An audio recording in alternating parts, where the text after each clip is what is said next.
Շնորհակալություն։ Քիչ առաջ ձեր ընդդիմադիր գործընկերները ասացին, որ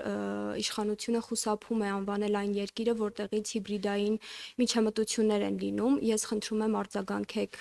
այս հայտարարությանը եւ իմ հարցը անհետ կորածների հարազատներին է վերաբերում։ Նրանք պահանջում են 44-օրյա պատերազմի մասին քննիչ զեկույցի հրապարակումը։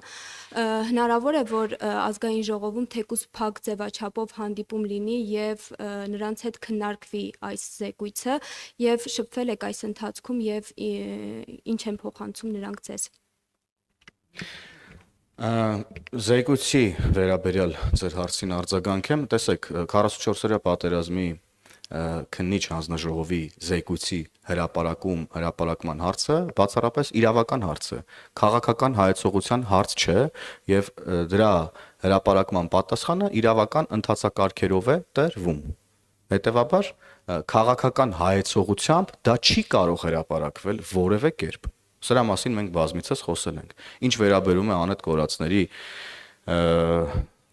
ծնողների, հարազատների հետ աշխատանքին, մենք նրանց հետ պարբերական աշխատանք ենք իրականացնում եւ այս իմաստով ես կարծում եմ, որ ամեն բան արվում է մեր կողմից,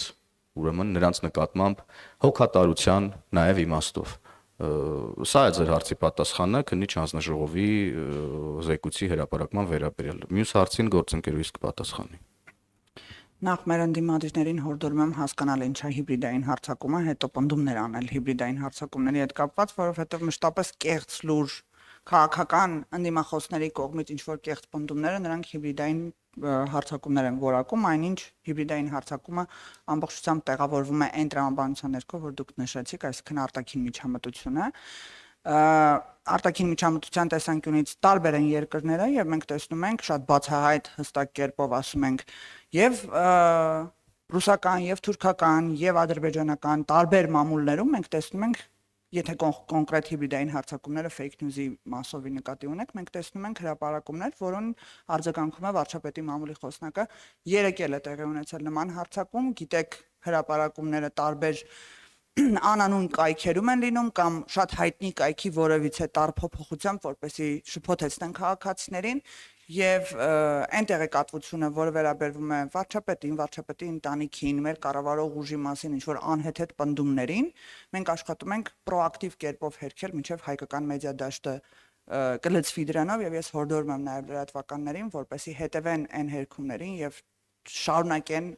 տարածել այդ տեղեկատվությունը, որը արտաքին միջամտություն է մեր երկրի ներքին գործ։